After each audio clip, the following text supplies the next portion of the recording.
Good afternoon, everyone. Thank you for joining us today. My name is Janet Wright with the FSA Outreach Office, and I have with me today Tamara Cushing and Guido Vanderhoven. So I'm going to turn it over to them now. Hello, everyone. I'm Dr. Tamara Cushing. I'm a faculty member at the University of Florida. My work here at the University of Florida centers around forest economics and business principles with a real focus on timber taxes. So today, that's what we're going to be talking about. But first, I'd like to hand it off to Guido and have him introduce himself. Well, hello, everyone. Yes, and thank you, Tammy and Janet, for the opportunity to be with you all. My name is Guido Vanderhoven, as been introduced. I am a retired faculty member from North Carolina State University, where I had responsibilities for farm management and taxation. And since 60% of North Carolina is covered with some sort of trees, timber and timber taxation issues became part of what I dealt with. And so I'm going to be here in support of Tammy. And with that, I'm going to turn off my video and I'm going to let Tammy carry on. Great, thank you. And I just noticed a real big blooper. So just for those of you watching this, it is not October 3rd, 2021. Apparently, I don't know how to type dates. So today is actually October 20th, 2023. So we'll get going with this today. So just kind of as an introduction, and if you're watching anything on taxes or listening to anything on taxes, there's several things that most people will tell you unless they work for the IRS. But I'll start with tax law is really complex. And today I'm not going to be able to dig into a whole bunch of details on anything. There's a lot of stuff we're not going to cover. These are selected topics within the field of timber taxation. But it often hinges on a bunch of little details. So I'm going to give you some of the details, but I'd really encourage you to either talk to a tax professional or to look up some of these details yourself to make sure that what we're actually talking about applies and that you understand it as it applies to your particular situation. That complexity, that's part of it, is what's written is not covering all the possible scenarios that every one of you comes to the table with. And tax law is like a web almost in some ways, and things are kind of wrapping around themselves, and we refer to things in different times in different places. Sometimes forests are farms and sometimes they're not farms. That's a really good example of how complex this can be. It's also usually changing. We're not at a time right now where we're seeing a lot of changes in the tax code, but just know that what's presented today is current as of right now and what we know about what's going on. There are some things that are being talked about changing, but none of those we have any certainty with right now. And then lastly, most importantly of everything else, is this is not to be construed as tax advice. This is meant to be educational in nature. My goal is to educate forest landowners, foresters, and their advisors on how the tax code interplays with what I know about the forest and forest management in this country. So with that, we're going to dive and we're going to hit a lot of topics today. Just a quick run through of kind of what I'm hoping to get through in the next hour or so. Talk a little bit about basis, reforestation, and what how the tax code looks at reforestation. Talk a little bit about timber sales and how the math on that works. Casualty losses, cost share, and what that is in case you don't know. And then we'll kind of wrap up talking about some record keeping stuff. So let's get going today. One of the first things I like to talk about, because it weaves into so much of the conversation, is to know kind of your classification. And classification, when I say that, it's really thinking about how you own the property, not your legal structure necessarily, but how you treat what you're doing. And so how you treat your property is kind of the key to how we look at losses and how we look at expenses, and in some cases, how income is going to be categorized.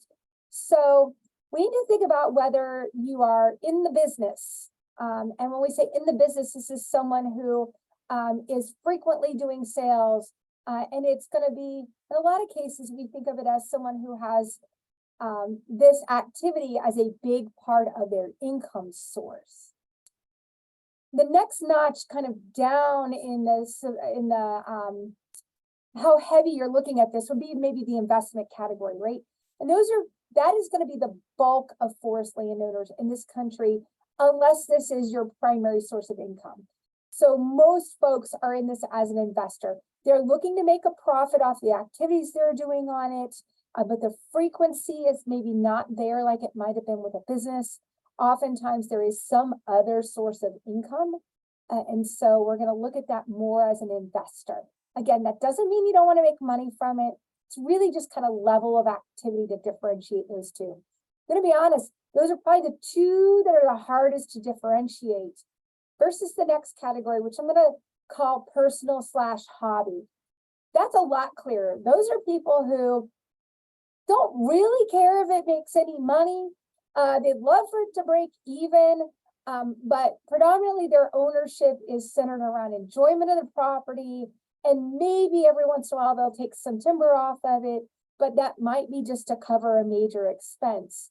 A lot of times we talk about somebody that's doing it personally.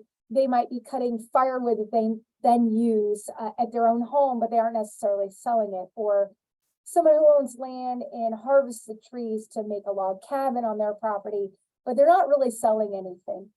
So within those categories, if I take that business category for a minute, we could further break that into people who are active within the business and people that are passive within the business.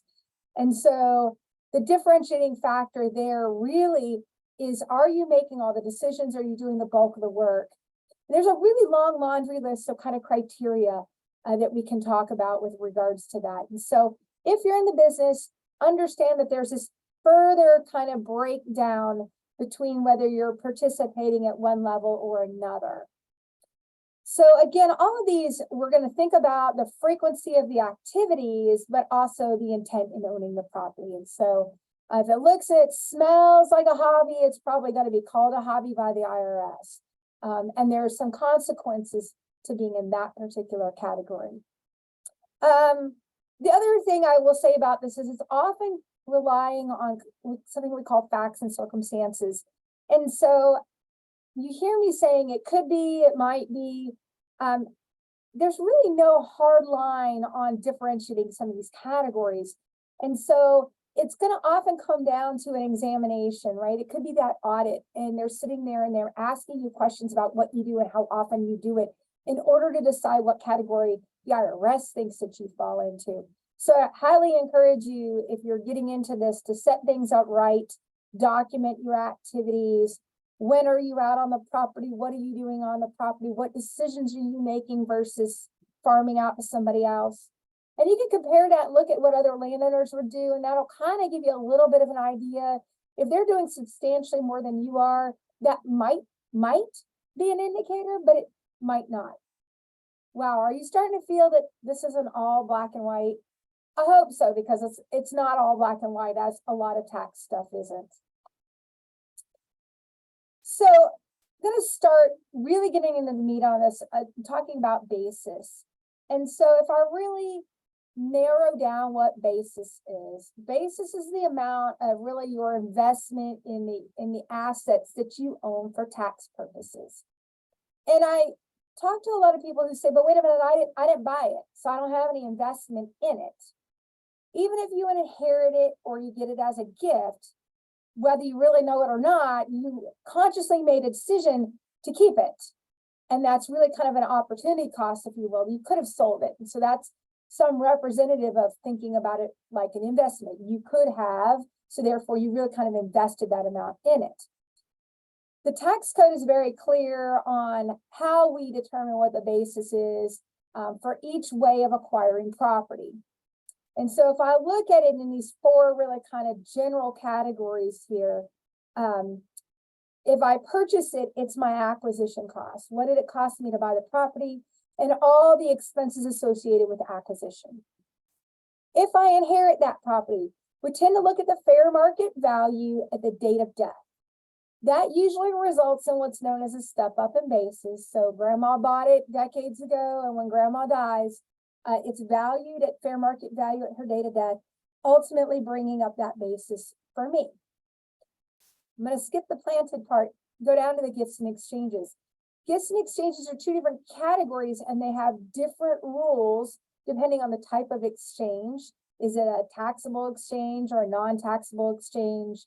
If it's a gift, when did the gift occur? And when I say when, if you got it sometime in the 70s, there's a trigger point there that changes the rules. And then there's questions about when you sell that property that you got as a gift, you need to look back at when you got it.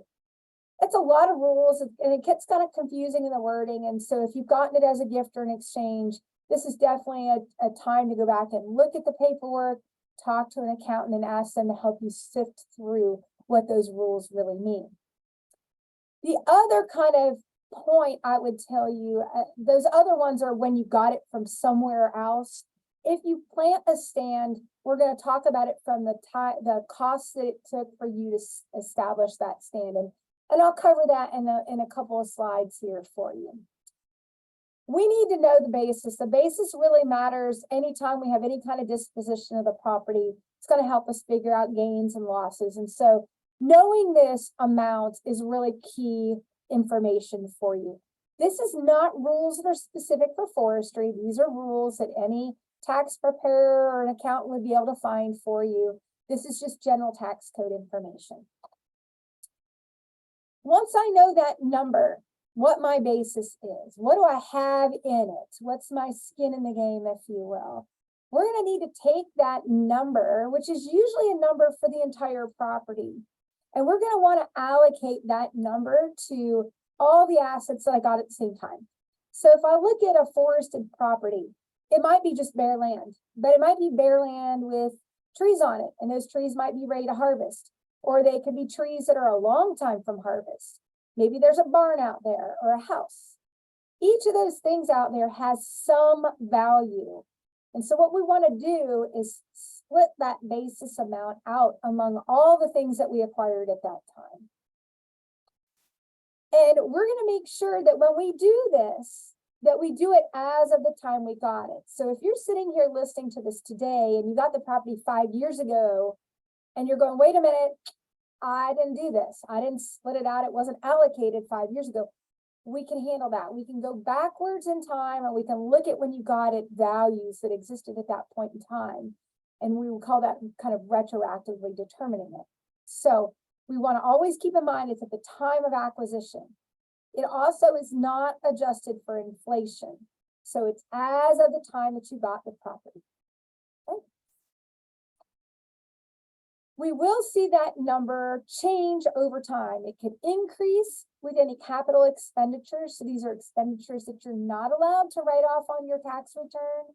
And they would decrease when you have a sale or some kind of loss situation where you recover some of your basis. So we'll talk how we recover basis later on in this presentation. So if I'm going to allocate my basis, I need to think about setting up some accounts. And I want to be really clear what I mean by an account. I'm not talking about the bank account. This isn't actually moving money. This is taking money that I paid somebody or that was transferred in the form of land, right, as a form of wealth, and spreading that number out in a spreadsheet maybe, or in a ledger book. But this is not actually you going to the bank and setting up an account. So you need several accounts if you have forest land. And how many accounts is dependent. So I'm a forest economist, we say it depends. Guido probably says it a lot as well. It depends on several factors. One of them is how much acreage you have. So we'll start with that as a defining point of how many accounts. So the one account you definitely need is a land account. And in that land account, you have allocated value or basis dollars to the bare land. And then any land improvements that occurred or that you incur over time for leveling, impoundments, any permanent non-depreciable structure is going to have some value added to it, allocated to it from the basis, and we're going to put that in that land account. Then we have things like depreciable assets, and these are assets, if you think we talk about when you drive the car off the lot, brand new car off the lot, right? It declines in value immediately. We're talking about that as depreciation, if you will, right? So a depreciable asset is something like a building, a bridge, a fence, things that lose value over time. And it's usually because they're wearing out or they're decaying or we're using them up. And so that's going to be our depreciable assets. Same thing with equipment, but these have different lives, right? Your planting machine, tractors, each of these things has a schedule with the IRS for how long the IRS believes they last, their useful life, if you will. And so that's why we're going to have a different number of accounts depending on what I actually have, right? So if I have a big tractor, $1 million tractor, I'm probably going to have a separate account for that $1 million tractor as I work on depreciating it over time. The other types of accounts you need, these are going to be very specific to forestry. I need to think about having merchantable timber account. And in that account, what I'm doing is I'm recording the quantity of timber that's out there, as well as the basis dollars that I'm allocating to the merchantable timber. So I want to sit on this for just a second and talk about what I mean by merchantable timber. First off, these are the trees that I could harvest pretty much right now. And so I could take my entire property and put all the merchantable timber basis dollars in one merchantable timber account. I could do that. And if I have 10 acres, that's probably where you need to be. If I have 1,000 acres, that may not be in my best interest to do that because I'm not likely to harvest all those 1,000 acres at once. And there may be vast differences in what the merchantable timber looks like across that landscape. So your options as you think about this merchantable timber account are to break it into any number of categories. So I'll just start. We can break it into, I'm in Florida, we could break it into pines and hardwoods. I could break my hardwoods into the drier site of my property where the hardwoods are different than maybe the lowland, bottomland, wet hardwood areas. If I think about my friends in the the Midwest, we start getting to things like having walnut, high value hardwoods up in the Northeast, cherry, walnut, some species of oak. You might want to have those in a separate merchantable timber account for those particular species, right? You might divide it up by age classes if you have a lot of acreage. You can see this is just as limited as your imagination, right? As far as I want to do this. But setting up these accounts and maintaining these accounts does have a very real cost in time. And if you're paying an accountant to keep these updated. So just consider whether it's worth having a ton of accounts or is it really just extra work? In that account, we're going to have the quantities. So that means I need to know roughly what's out there volume wise. And depending on what's out there, I might want to have some quality indicators as well. If I'm in hardwoods, I might want to put grade on it, right? We also want to keep the units attached to it. And in case the language in this line doesn't appeal to you, cords is a measure that we use here in the South to talk about how much volume is out there. We talk about it in tons as well in the South. So certain areas we're talking about MBF or 1,000 board feet. So whatever unit of measurement is common where you are, that's what you want to use, but you want those words in that account, in your spreadsheet, wherever you're keeping track of it, write the amount and then attach to it MBF, 1,000 board feet. And then if you're somewhere that does 1,000 board feet, maybe there's a measurement scale we need to include, Scribner, International Board, right? And we're doing this to make sure that anybody that looks at it understands what measure we were using. That way, if we're updating it later, we're not talking apples and oranges. Then we need to talk about the pre-merchantable timber. These are the trees that if the merchantable were the ones that could be cut, the pre-merchantable are the ones that cannot. This can be anywhere from your 2-year-old trees that are out there to, if you're in the Northwest and they're not ready for harvest for another 10 years, even if they're 30, that's going to be your pre-merchantable timber account. In this count, it's a little bit different. Usually we don't have a volume measurement at that point or any measure of quantity. We are going to put in there the number of acres. So how many acres do I have? And then what are the basis dollars I'm going to allocate to that? So if the landowner has planted after they own it, This is going to be their site prep and their planting costs. If I buy it and there's already pre-merchantable timber on there, then I need to allocate some value, some of that basis dollar, that purchase price, or that acquisition amount to that particular timber account. Okay, so once that pre-merchantable timber becomes merchantable, it'll just get moved in and you'll put a volume in there, a quantity in there, as well as the dollars getting transferred. So let's look at a quick allocation. The numbers that are in here are the most important part, the fair market value numbers. As I'm thinking about how I break up that purchase price or that acquisition amount, I need to have an idea of what might it be if it's sold all by itself. And those are numbers I can usually find. And so merchantable timber, if I put a dollar value on that, usually it's going to be price times quantity by species, grade, whatever it is in your market area. The land, we're going to look at maybe some comparable sales. Maybe there's some sales in the area of bare land that are very similar. These don't have to be exact numbers. We're doing our best. In an audit, this is the column the IRS is going to say, where did these numbers come from? And then, of course, the pre-merch, if you have pre-merchable timber, you're probably going to need to get a forester involved, kind of help put a value on that for you. And that's going to involve using some growth and yield modeling and doing some calculations that are beyond the scope of today's webinar. So we're going to take those fair market values, add them up. They're going to come up to more than you pay for it in a lot of cases. The IRS allows you as basis only what you paid for it or what it was worth when you got it, not the fair market value piecemeal approach I have here. So for example, I'm going to take that $50,000 and divide it by 125, and it's going to tell me that 40% of my total fair market value that I've constructed, I can attribute to merchantable timber. And so once I have those numbers, I can then multiply them by, in this case, my purchase price. You see that in the bottom right-hand corner of $100,000. When I multiply that out, it's telling me that I should put $40,000 in my basis account for the merchantable timber. And so you would do this for every asset that was out there. I have people ask me if they can do it. My property tax bill tells me what my land is worth. Can I then take what's left and put it on the timber?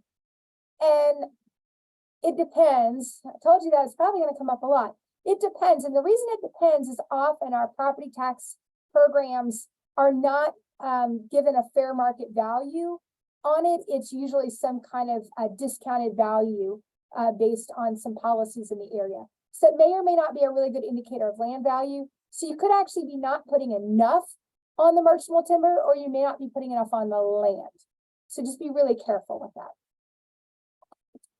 So what do you do if the basis was never allocated? So this happens, and usually we run into folks who are doing a timber sale and they get asked about the basis in their timber and they realize it was never allocated. They didn't know they needed to do it. They got the property 10 years ago. It all is not lost in this case. We do something called a retroactive basis determination. We have to go back and look at when the property was acquired, whether that was a purchase, the inheritance, a gift, or exchange. However the property was received, we need to look back at that point in time. And so the same methodology that we just did for the allocation, that's going to happen using the dollar amount from 10 years ago, if that's when you got it. Okay. The problem is we're going to have to do a little bit of research. Because it wasn't done right there when the property was acquired, we're going to have to look back and we're going to have to find timber prices. Now, luckily in most of this country, timber prices are not the hardest thing to find. And they say that because a lot of the state agencies keep track of timber prices. A lot of the consultants, forestry consultants, have databases with timber prices. You're not going to call a mill and get that, but you can get it from a consultant, you can get it from state agencies, and usually you can find it from the extension service. Your local extension office or the state extension office has some form of timber prices over time. In the Southeast, we also have something called Timber Mart South. It is a subscription service, and I'm not necessarily saying that you should pay for a subscription service, but oftentimes you can find somebody extension wise, that has a copy of those. You're looking for the time that you acquired it. So if I acquired it 10 years ago in January, I need to be looking at first quarter 10 years ago, not the summer, not the winter, not the spring. I want that first quarter. So you want to do it as close to the time of acquisition as possible. Now, of course, before somebody worries about this, what you don't need to worry about is it being specific to your land, right? So, well, I don't have an exact timber price for what I would have got. The IRS is okay with that.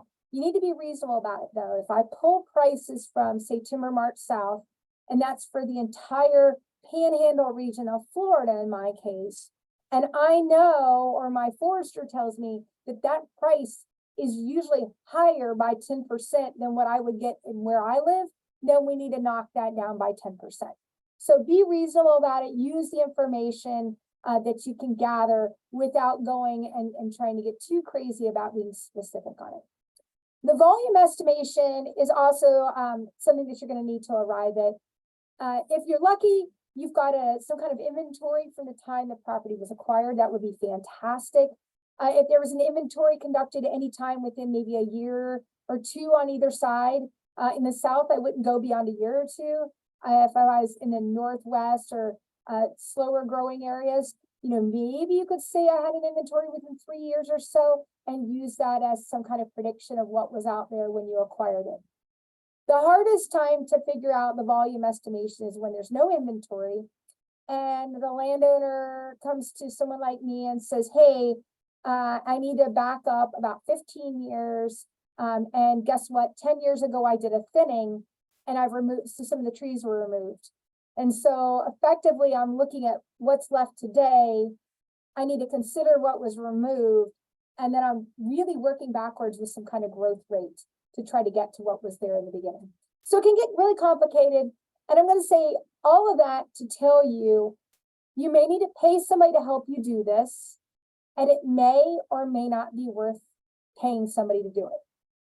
And there's no real rule of thumb for when you should or should not pay, because it's so dependent on the scale of what you have.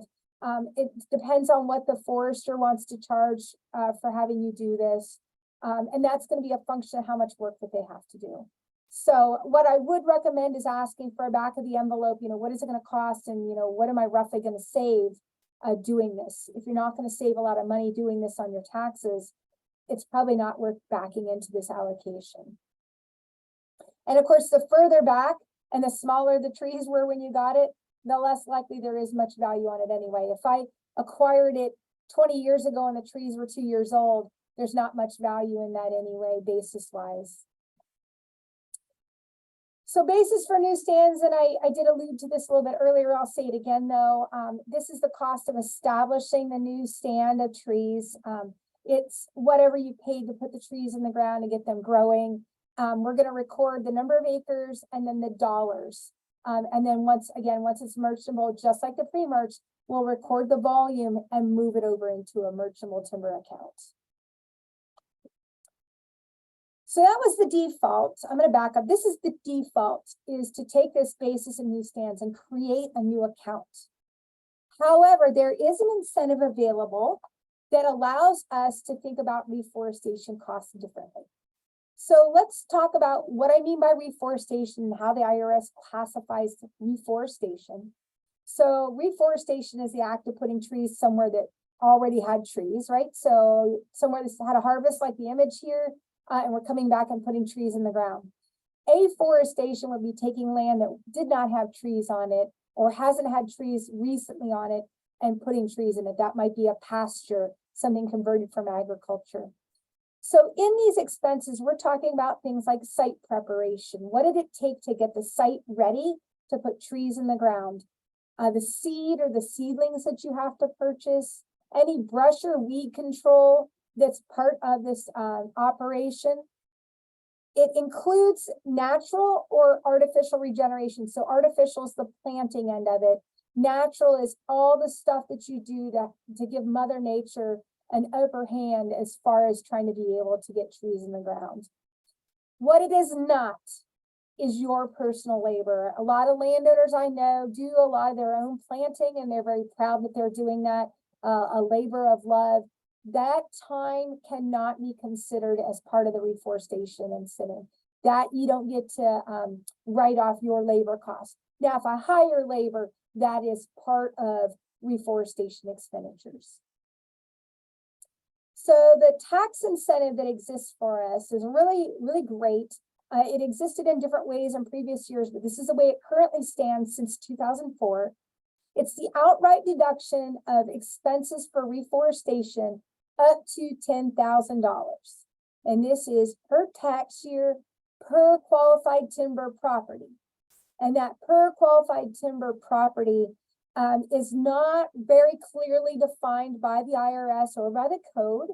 Per qualified timber property, usually you want it to be something that you have a separate management plan on, or separate prescription for management on, and that you're keeping the books on that particular stand. So you have expenses and accounts for that particular stand over here for that property, and then for any other property you've done it as well. So that might be construed to be a qualified timber property. Any dollars you spend in the tax year that go over the $10,000, you can amortize or write off or expense off over the next 7 tax years. And that's done in a formulaic way. The year you do it, you're taking off 1/14th, and then you'll take 1/7 off, and then that final year, you'll take 1/14th. At the end of this, you won't have any basis left in the reforestation stand. And I would argue that that's a really good thing. That puts those tax savings back in your pocket today versus the alternative of holding on to those expenses and only recovering them when you start harvesting. So there are some notes on this that I think are really important for people to realize. This has to be done on a timely filed return, and you cannot amend it. So if I am talking to you today and you did reforestation 2 years ago, you cannot fix that if you did not take the reforestation incentive at that time. There is an ability to use a code section to amend it, but after 6 months, you cannot use that code section to amend it. So in general, you are not amending to do this. You've got to do it when you file. If you get cost share income, and we'll talk about cost share in a little bit, if you get cost share money to help you do reforestation, you would have to include those cost share dollars in your income in order to take those same expenses off in the reforestation incentive. Okay. The other alternative is to not include the cost share dollars and then not use the reforestation incentive. We're just really stopping double dipping here. If you don't have $10,000 in reforestation expenses in a given year, you do not get to carry over the amount that you don't use. So if I only spend $8,000, then that extra $2,000, that's gone. Next year, I would have a fresh 10 to work with if I had more expenditures. There are recapture provisions, and recapture is just a way of saying that if you sell the timber or the land that the timber is attached to within 10 years of taking the amortization part of this, then they're going to try to pull back or claw back the benefits that you got from using the incentive, as well as some penalties that'll be applied. Now, that's not for the $10,000. That's for the other part of it, the amortization, the above and beyond part of it. So there's some strategy that can be used here. And if I think about how a good chunk of the country is working through reforestation, the incentive is available every tax year to you as long as it stays in the code. We often stagger these operations, right? We start working on site prep in the summer and in the fall, right? Getting the site ready, letting it sit for a little bit. That helps with some of the root diseases and the insects that get in there. And then in the winter, right, for most of the country, when the threat of freeze is gone, then we'll start planting. So all that is kind of a natural staggering that we do for forest health reasons and forest management reasons, but that works really well with this incentive. What that means is I could do all my site prep in one tax year, And then I would have all the planting expenses in another tax year. That would give me that fresh $10,000 to operate in. And you could also, if you go over it in the planting year, you also have the ability to do an amortization. So you could wind up taking the 10 in each year and running a separate amortization in each. At the end of the day, the whole point is you no longer are going to be forced to kind of hold on to those expenses until the time you have some kind of a harvest. So now that you put the trees in the ground, we're going to wait for a little while. We've got the basis allocated, and we're going to get to this point of having some kind of a sale. And the sale point brings up a lot of questions, and it has to do with several different things. How did you sell the timber? And for a lot of folks, you don't really have a choice in how you're selling it, either because it's the way your market works, or it's just the way the forester handles his sales. And so what you're going to see is a differentiation in the way sale proceeds are talked about. We could sell it on the stump, called a stumpage sale. That means it's still attached when I sell it. So the buyer comes out and buys my standing timber, and then they send somebody out to harvest it on their behalf. Or we could sell the logs. That means that somebody doesn't buy my timber until it's already been severed from the stump. Those are two very different types of situations, and depending on whether you're a business or an investor, that's going to change potentially how that's going to be taxed. We also have folks who will cut their own timber. And so folks that cut their own timber, that's pretty much you're selling the logs. You're not selling the standing timber when you do that, usually cutting your own. We also have people who sell their firewood. That's also a very different category. So each one of these, if you're talking to a tax preparer, should bring up different questions. The other things that are going to be considered is whether you met the holding period. So you need to hold the timber at least a year in order to qualify for preferential tax treatment on the sale proceeds. So, I heard yesterday from somebody who the landowner had bought it and they wanted to start selling it within the year. That's going to have very different tax consequences than someone who holds it maybe a month longer than that gentleman did. That's not to say that if you don't get a really phenomenal deal, that isn't worth doing. This is one of those situations where you start penciling it out, see if it makes sense. Why do I care about how I sell it and whether I'm at the holding period? Because there's two different tax structures in this country when it comes to income. We have a capital gain structure and an ordinary income structure. They have very different tax rates. Obviously, the ordinary income rate is a much higher tax rate structure depending on your income level than the capital gain structure is going to be. So our capital gain structure is looking at productive assets and the sale of those productive assets. And so timber, under the right circumstances, held for more than a year as an investor or as a business selling stumpage, is going to get that consideration. Why else do I care other than a much better rate? I also am not going to be responsible for self-employment tax if I haven't filed as capital gains income. So if you file your sale and you file it as ordinary income, you're going to pay a higher rate and you're responsible for paying self-employment tax on that income. Why do I spend time making sure you hear this? Is because oftentimes we have tax preparers that are unfamiliar with forestry that do not understand some of these factors, and the default is to put it in as ordinary income.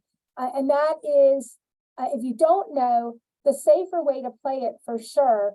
And this is an industry with a lot of nuance to how sales are conducted. And sometimes it's going to take reading that contract and understanding that, and that may not be in the wheelhouse of that particular tax preparer. It's not to blame them or anything. It's just to say that sometimes that's what we're seeing is it's getting filed incorrectly, either from lack of knowledge or the taxpayer themselves is unaware that they would qualify for capital gains.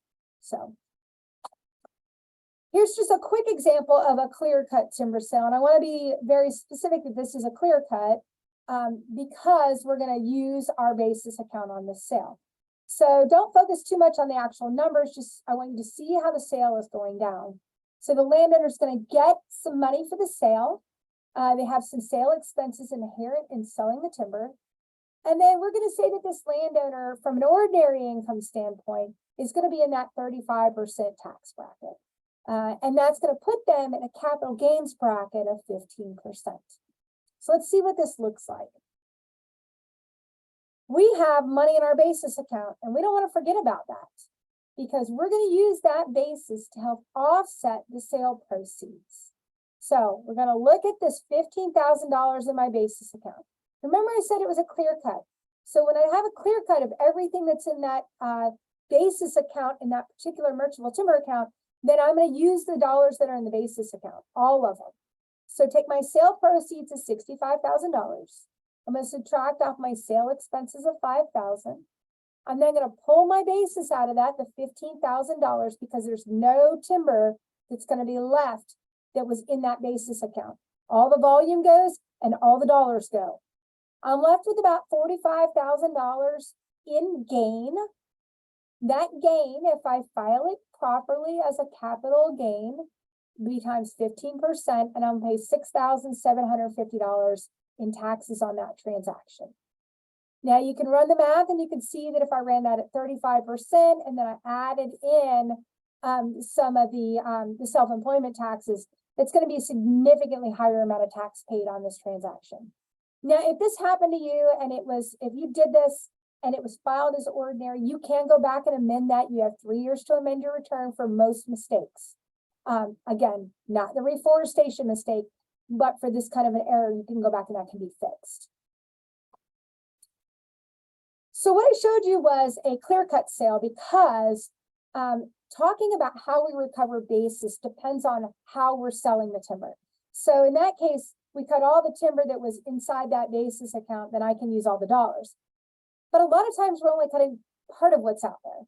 We're only cut part of what's out there. We're going to use a process called depletion to recover the timber basis.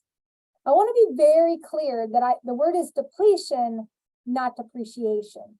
Depreciation starts right away when you acquire something like a tractor. You start depreciating that or taking it off on your tax return every year. We don't do that for timber. We only get timber basis back when we actually have some kind of a sale. So as we dispose of it, then we start being able to recover it. So to calculate the depletion, we usually do it on a per unit basis, not the basis, but on a per unit, right? So I'm going to look at the dollars that are in my basis account. So I did all the allocation and that money is sitting in the basis account. And I have a total volume at the time I go out there to harvest. So if I'm going to do a thinning and I look out there and I know how much volume I have at that point in time. And I want to be clear that when we originally set the basis account up, we put the volume in there, but the trees grow. They grow every year.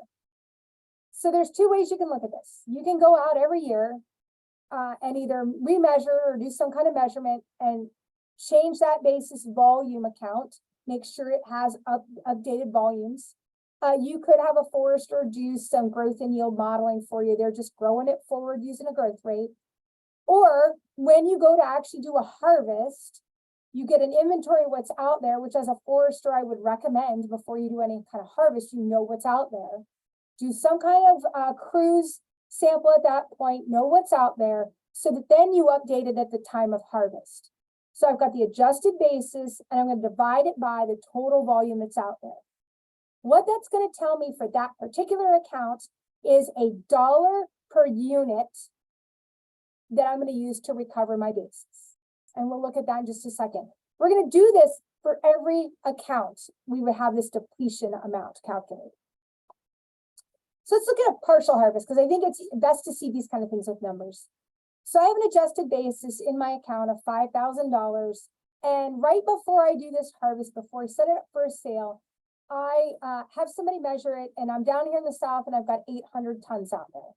So my depletion calculation of $5,000 divided by 800 tons gives me a unit of $6.25 for every ton I sell. Okay, so we're going to use that. Let's look at what this looks like in a sales situation. So I'm going to sell 1/3 of what's out there. So that's 267 tons. I get paid $3,204 for that particular thinning, and I have some sale expenses, $320. So I take my 267 tons that I'm harvesting, and then I'm going to multiply that by my depletion unit. My depletion unit really is just the basis that I'm allowed to recover on this sale. So 267 times my $606.25 per ton tells me that for this sale, I'm going to recover $1,669 a basis. Now let's put that all together and see what this means. I had income of $3,204. I'm going to take my basis out, $1,669, and then take out $320 in harvesting expenses. What I end up with is $1,250 in taxable gain. Now, this is the timber sale, and what that looks like. I got to go back into that basis account in my spreadsheet, and I need to remove $1,669 out of that basis account. So I'm going to drop it from 5,000 and subtract out those dollars because I cannot use them twice. So I'm using them up every time I have a harvest. So as a quick little side note on any of these harvests, if you call it capital gains, we have this, we called it kind of a Medicare tax. Some of you might have heard of it as the Obamacare tax. It's on net investment income. And so this is on income over 200,000 for an individual or 250,000 for a married filing joint. It is 3.8% of the amount that goes over that threshold. It is only on the capital gains income, and it's on capital gains income that's considered passive in nature. So we need to make sure we understand the activity level, whether it qualifies as capital gains and whether it's passive. So that was timber sale income in a nutshell. And certainly if you need more detail on that at the end, I'm going to give you some resources that are going to get real heavier detail on how we look at timber sale income. And certainly if you cut your own timber, you'll need to look at these other resources for you. Often there's other income that folks are generating on their land. And so we got to make sure we talk about some of these, right? We might have things like hunting leases out there. Pine straw in the South, that's a really, really big industry. People will harvest that pine straw and it gets sold for really good dollar amounts. In other parts of the country, we have decoratives, right? Whether it's garlands that we're using at Christmas time, bows, all these kinds of things that are coming off of the land. It could be edibles, mushrooms, ginseng. Some of these things are going to come up. A lot of these are going to be considered ordinary income. They are byproducts of what's going on in the trees. The tree is getting that capital gain treatment a lot of times because it's really considered a productive asset until the moment it's cut. These other items are not considered an asset. They are a byproduct, right? The straw is just the needles that fell out of the tree. The decoratives, the hunting lease, those are all going to be ordinary income. One of the newest streams of income that folks are starting to talk about is carbon. And what do we do with carbon and how is carbon looked at? And really the jury's kind of out on carbon right now. We're poking at it. We're trying to figure out what it looks like. Some of you may have gotten carbon income based on like a 1-year carbon contract. Those 1-year carbon contracts were most likely ordinary income, and the organization that was doing that issued a 1099 and called it rent. And so that made that pretty clear that they were considering it ordinary income. But I know that some folks are getting into contracts that go from 20 years, 40 years, and certainly if you're in the compliance market out in California, we're talking about a 100-year contract. There is some potential that these, especially the longer ones, could have some capital gains component to it. That would also bring into question what would the basis be in some of those situations. We don't really have clear indicators on that. We're still working on that and trying to figure out how we would look at carbon. I'd encourage you to kind of think about it. If you get some of that income and you decide to go capital gains on that, just know that the IRS may question that. We're not really sure how they're looking at that at this time, or if they're even noticing that those payments are something different at this point. So we'll have to just wait for guidance that we'll hopefully get in the future. Another income stream, if you will, that we see a lot of folks have, and I hate to call it income, but it in a lot of ways needs to be considered income. This is cost share payments. So some of you may not know what cost share payments are, so I want to make very clear what these are. These are payments coming from some sort of agency, usually. A lot of times it's trickling down from the federal government agencies to our state agencies, and they're distributing it. This happens within agriculture and forestry. And they're usually for very specific purposes within your state. So we may decide that we're trying to reduce fire risk out west, and so it's for fuel reduction projects. We've seen them for longleaf pine in the south. We've seen it for shortleaf pine a little bit further up at the Atlantic coast. And these are agencies trying to encourage planting of certain species for conservation purposes.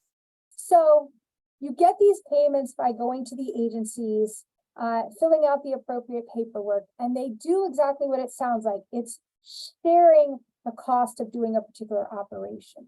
So it may be that you do a fuel reduction project, it costs you $100, and they're going to give you back $70 towards that cost. That's a cost share payment.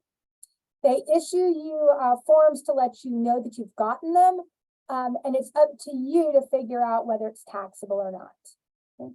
So the bottom line on any form of money coming to you is that the IRS considered income is taxable unless you see some specific way to exclude it within the tax code. So within the tax code, we do have a mechanism to exclude all or part of these cost share payments from income. They have to be a payment for conservation purposes and determined by the Secretary of Ag to meet that qualification. Now, most of the standard programs that we have in forestry, EQIP, CRP, the old WIP programs, those will qualify for conservation purposes. You can choose to include it in taxable income. So I want to be really clear, you're electing not to exclude it, because the way this certain provision works, the default is that you are going to exclude some or all of it. We just have to figure out how much. So the payment has to come to you for a capital expenditure. So this needs to be something that's longer lasting, not for you to just go spray herbicide out there. It has to be something a little bit more significant, capital expenditure project.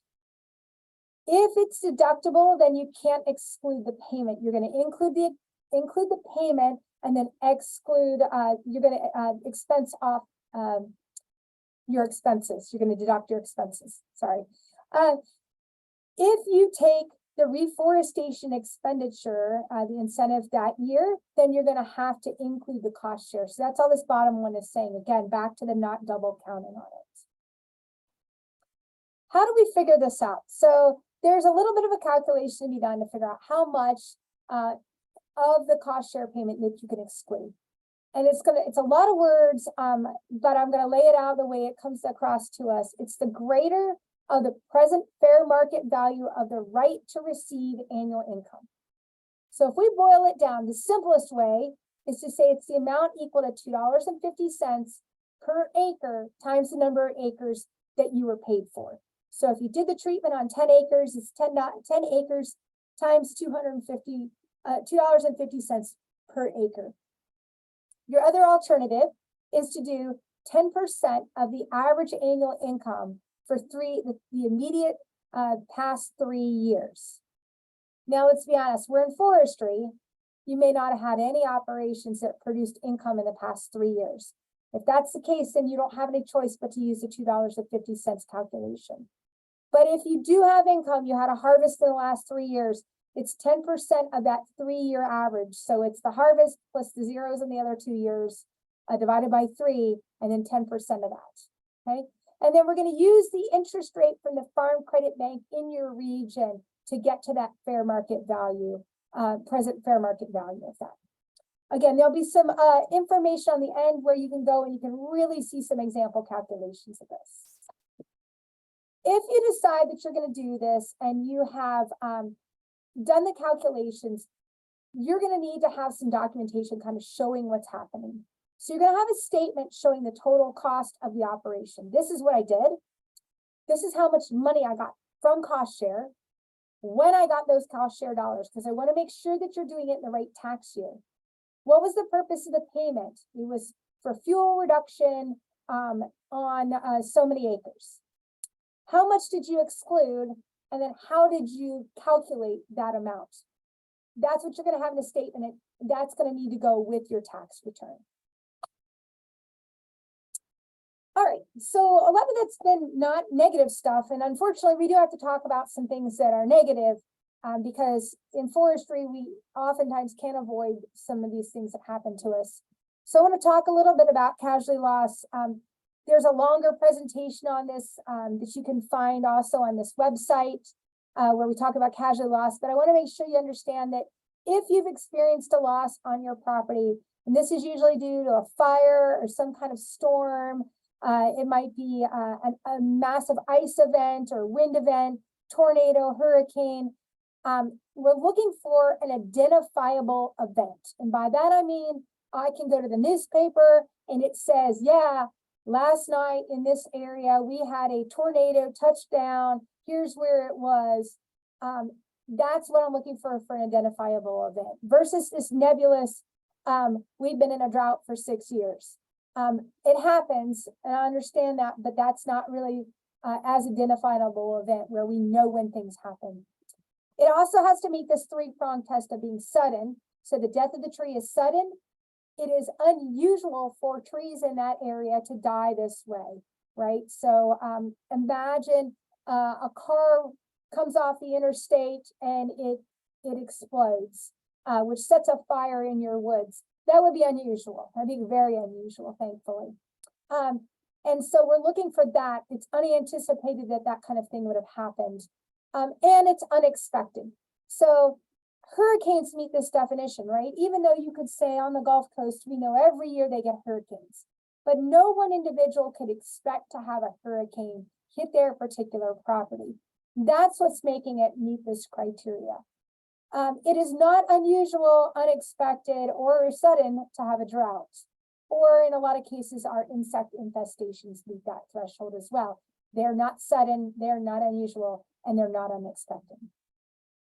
So there's the way we look at how much is this lesser of a decrease in fair market value or adjusted basis. You have to take into account if you get any salvage for it. So if I had a fire, had a hurricane, and I'm able to salvage and get money for it, then I need to take that into account. I can't just write it all off. It's going to be decreasing. I'm going to have some kind of a loss, but I've got a gain as well. And the gain's going to usually be bigger than my loss. Also, if I have any insurance proceeds, that doesn't happen for a lot of folks, but if you have insurance proceeds for the timber, then you're going to have to take that into account. Those two things, the salvage and the proceeds from insurance, if they're greater than your tax basis, may actually result in a taxable gain. That is not maybe what most people want to hear. Even though you didn't choose to do that, it could become a gain. You can choose to postpone the gain by looking for replacement property within 2 years. That could be new seedlings, reforestation expenses, finding similar property that already has timber on it. And so there's a lot of rules around what qualifies. Just know that there is some ways to get around having the gain taxed in that year. The loss is going to be calculated based on your record keeping unit. So when I look at the way I've kept my accounts and how I set my accounts up, we're looking at that whole account. So if I have all 10 acres in one account and only 1 acre had the damage, it's not what's the damage on the 1 acre, it's the damage as a whole for the entire.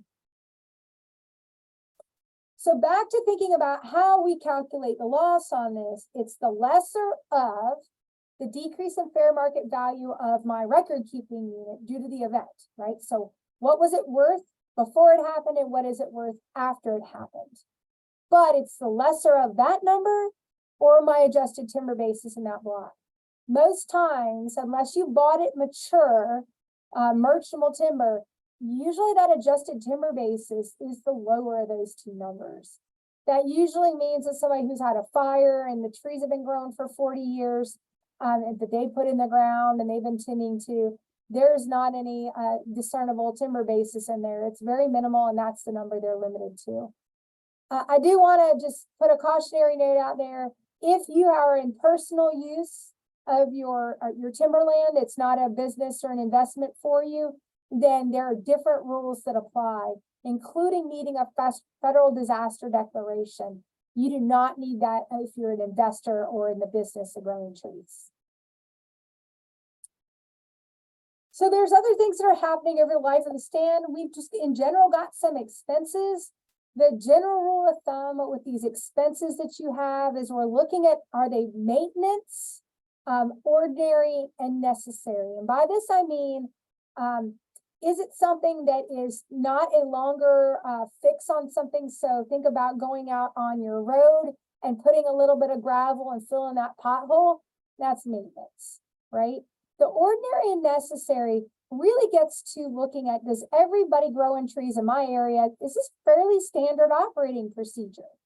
If I'm pruning my trees in Florida, my pine trees, and I look around, nobody's pruning their pine trees here in Florida.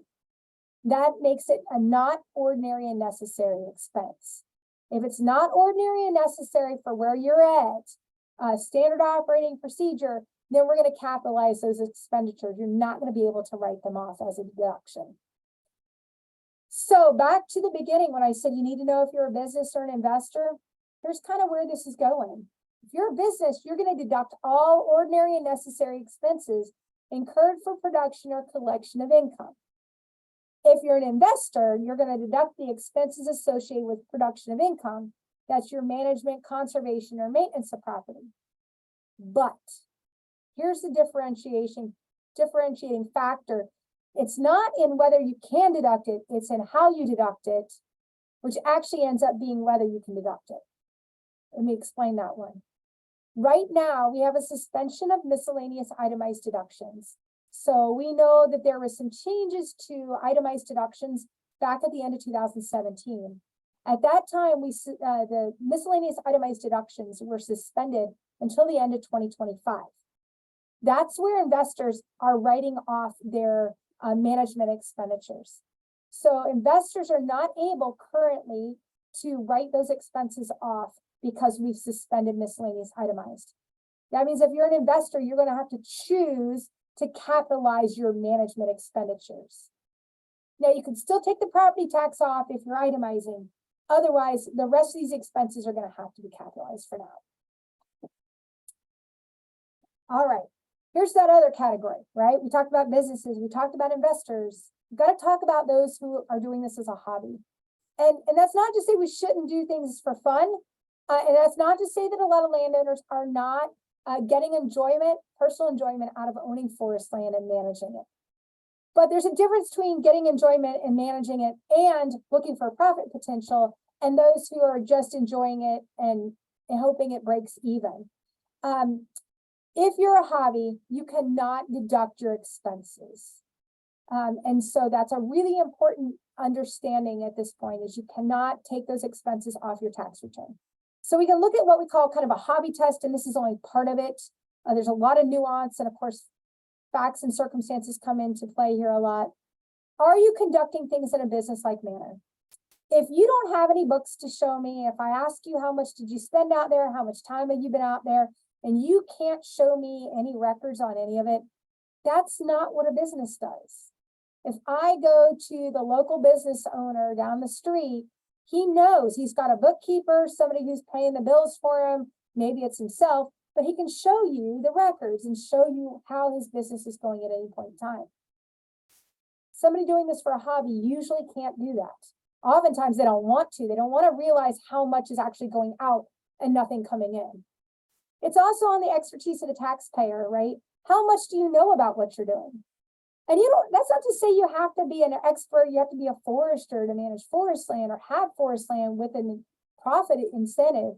But if you don't, make sure you have an advisor that does. If you don't know anything about it, you're not trying to learn about your business or your investment, then you need to have an advisor who knows all that for you. It's also looking at the time and the effort expended. Are you doing what a normal person who is running a business or investing in something, what they would do? And then of course, here's a big one that really, really helps us here in forestry, this expectation of appreciation and value. Of course, we know the land is going to appreciate in value over time, but I expect the trees to appreciate in value as well. And that's why I'm doing this. Those are the kinds of things that we talk about and think about when deciding whether it might be a hobby or not. Not an all-inclusive list by any means. So which is it better? Do I want to deduct my expenses or capitalize my expenses? Most times it's going to be better to deduct. And the reason I say it's better to deduct is we have to think about locking money up, right? If I have an expense, if I spend $100 and I then have to wait 15 years to get the tax benefit of subtracting that off from the sale, that's a lost opportunity. Versus if I can write that money, that expense off today and get the tax savings right now, I can go to the bank and I can maybe put that in a CD. I can go put it in the stock market, or I can put it back into forestry, right? And so it's this concept of an opportunity cost of capital. That money could be at a different use right away, those tax savings, if I could take them off now. If I have to wait, then I lose that opportunity, and it's kind of locked up, if you will, in the tree or in the forestry operation until I can recover it in the future. So as we kind of work through towards the end of this, I want to talk about really keeping good records. A lot of times, if you get in a situation where you're being audited, having good records and showing that you are treating this in a business-like manner or in a profit-oriented manner is really going to go a long way. Again, that facts and circumstances comes up a couple different times in how the IRS is going to view what you're doing. You know, they've got the rules, and sometimes if you can't meet the rules, we're going to look at the overall, what does this really look like? What's the smell test on this one? And so having good records really, really matters. Have a journal, have a ledger, some kind of accounting program in the truck. If you go out to the property, like keep a mileage log showing that you went out there. What were you doing out there that day?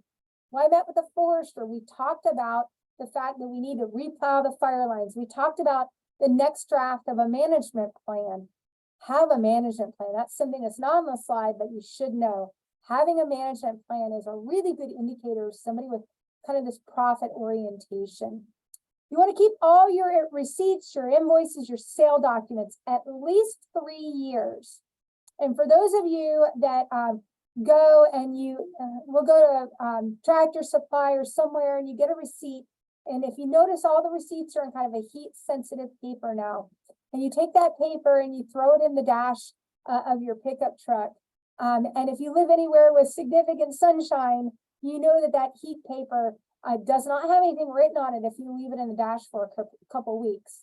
Make sure you take those receipts, invoices, sale documents, put them somewhere safe, scan them into your computer if you have that opportunity. A lot of folks have an iPhone now or some kind of smartphone. It has a scanning program you can use. A lot of them are free, or just take a picture of it. That will allow you to hold those records long past the ink on the paper.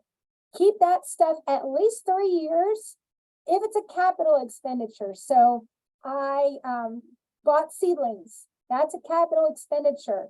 I'm going to keep the receipt for those seedlings as long as I have the asset. As long as those trees are standing upright, I'm going to have the receipt for how much I paid for them. Then I'm going to hold that receipt in an additional 3 years after I file that tax return. Why 3 years? Because I can amend that tax return within that 3 year period. So that's a long time to hold on to stuff. So keep good records and keep it in a good filing system. It doesn't have to make sense to me. It does need to make sense to you. Be consistent when you're doing things. Don't change how you treat things year after year, because then it really looks like you're trying to do what's best for you from a tax standpoint versus actually maybe making a mistake, right? Sometimes people make mistakes and the IRS will see that kind of a mistake in an audit. We can fix the mistake, but it doesn't look like fraud. Bobbing back and forth between treatment year to year starts to look a little bit more like fraud. So be consistent. And then one other thing I will tell you is when I was talking about the number of accounts you could have and how many ways you could divide up your merchantable timber account, keep in mind the cost of keeping those records, right? If I have to do it myself, it's can I keep all that straight? How much time am I going to spend keeping it straight, or my spouse keeping it straight? Or wow, what if I'm paying somebody else to do it for me? What is that costing you? And is it really gaining you anything? That's why I say the smaller the acreage, the more homogeneous your forest is, then the least number of accounts you need to have for that merchantable timber. The more variable your landscape and the more acres, the more you might want to break that up. While we're on record keeping, one of the big records we talk about within forestry is Form T. Form T is this great form that allows us to keep track of things like basis, reforestation expenditures, the calculation of depletion is laid out on there, and then of course the timber sale calculations.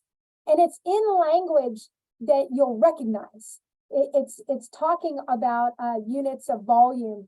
It's talking about the tract or the property or the timber, instead of you looking at a capital gains form that is not actually written for timber in mind, right? So Form T can be really great for record keeping, if nothing else.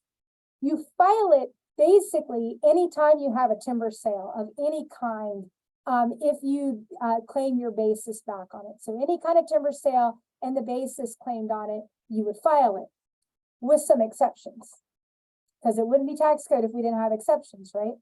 So the exceptions on this one is if you only have an occasional sale of timber, we're talking 1 to 2 sales every 3 to 4 years or less, okay? So if you don't do it very often, then you don't need to file on this one, okay? But you are going to keep the form. So fill it out, stick it in your records. Mainly because, like I said, it's in the language that talks about what you did, okay? You could do it on another piece of paper if you want, but having that with it will be super helpful.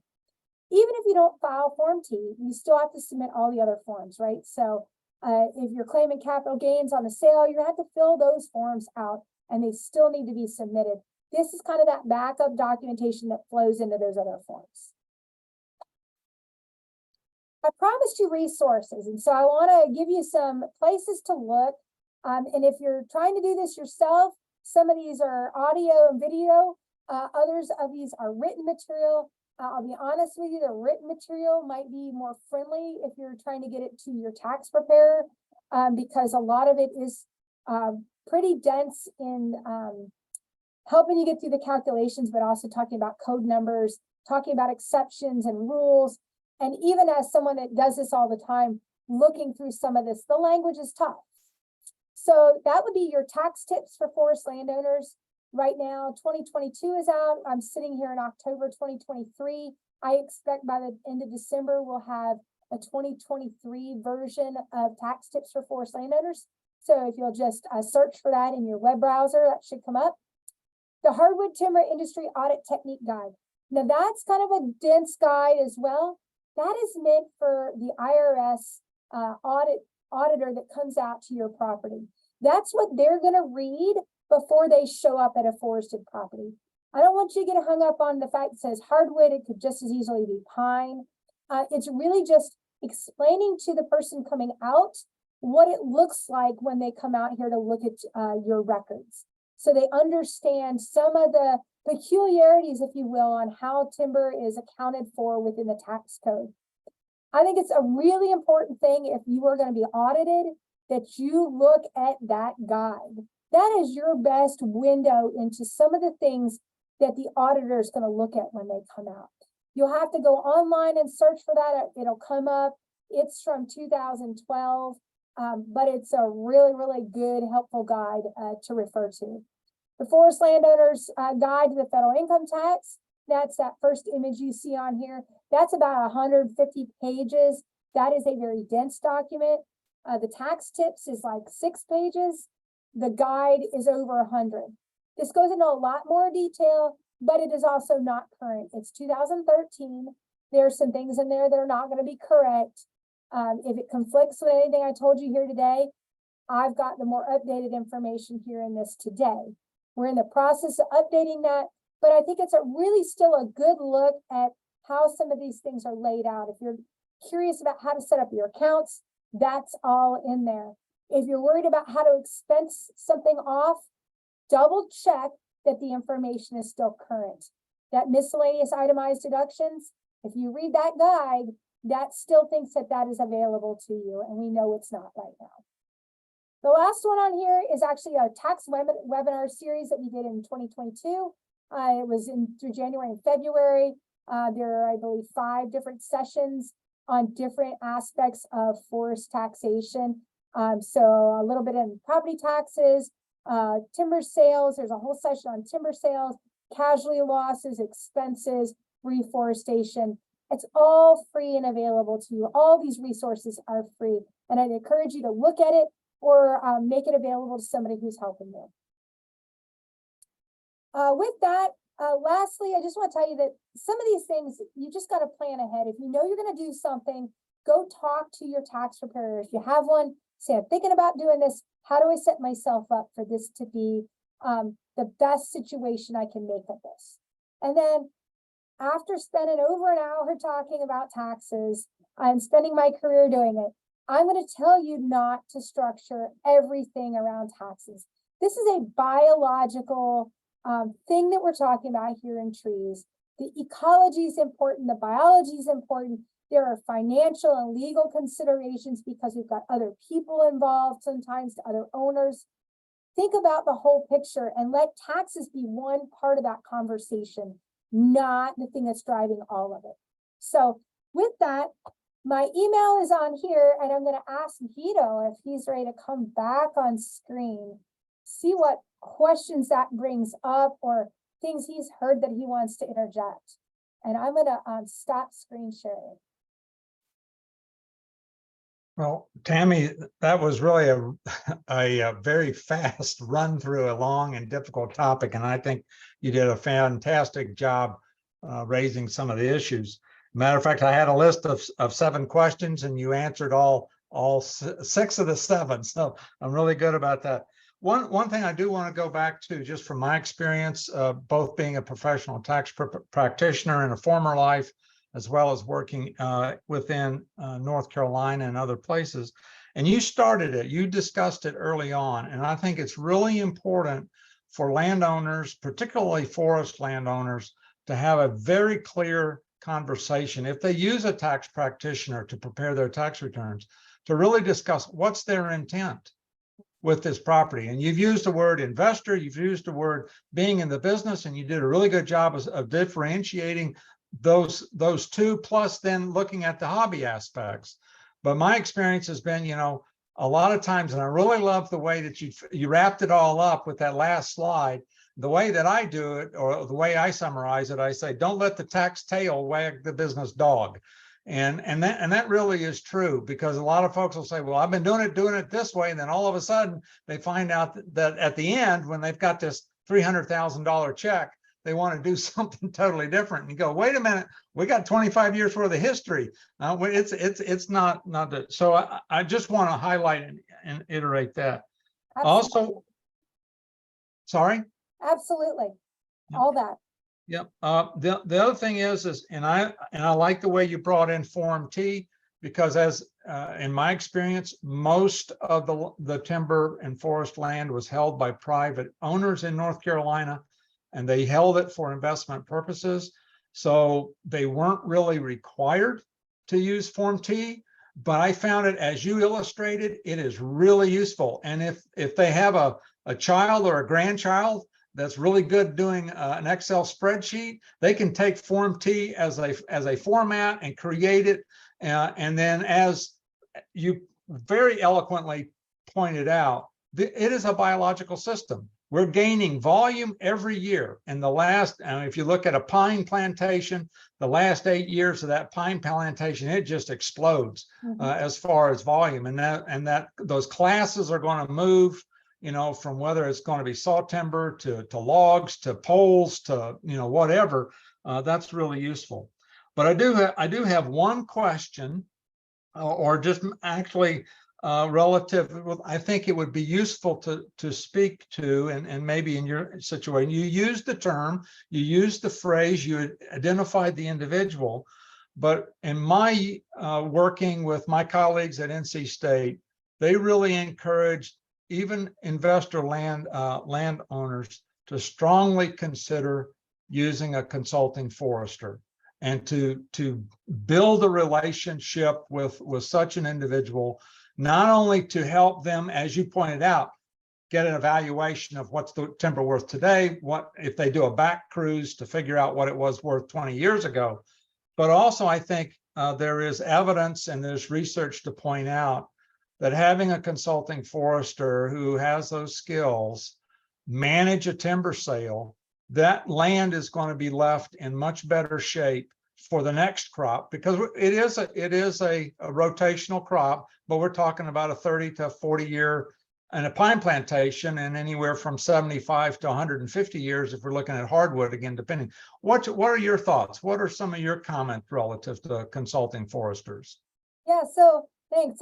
That's a great question, Guido. And I'll admit being a little bit more than slightly biased on this as a forester.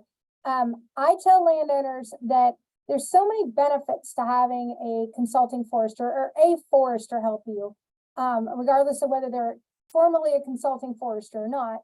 Having somebody who understands the business, right? And it is a business, and you have foresters who are working in that market and working in that field every day. A forest landowner may harvest once in their lifetime. And so understanding how to structure the sale, not just from a tax standpoint, but how do you advertise it out there? How do I make sure that it gets left the way I want it to be left? All of those things are part of having a forester engaged. And evidence has shown that we get more for those sales when we have a forester engaged in the process. But and that is very much the same story that I've heard in North Carolina.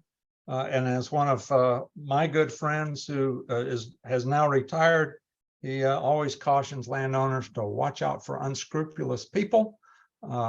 It happens, but as you just said, and I think it's really true, most investors will have maybe a sale once, maybe twice in their lifetime, depending on what it is. And it's a significant investment, and it's a significant opportunity for a return on that investment. So I think you answered that nice. Those were my questions. You did in your presentation. It was absolutely fabulous, and I think we're at the end from my perspective. Janet, do you have any other comments or questions?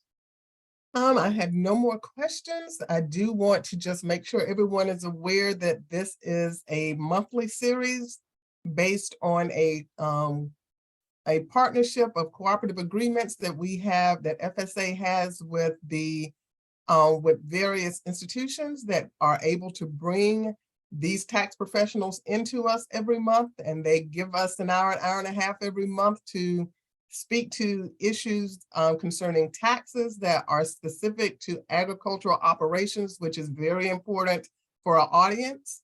I want to point them toward the USDA website, which is farmers.gov/taxes. That is where this presentation and others that have been done previously are housed, along with the PowerPoint presentations. I also want to point them towards our cooperative agreement partners. The websites for that is ruraltax.org and agftap.org. And on those websites, you will find additional information. And on agftap, you will also find links to local virtual and in-person meetings that you can also participate in. And so with that, I want to thank you guys for being here with us today. And if there's nothing else, I bid everybody a great afternoon. Thank you, and bye now. Bye.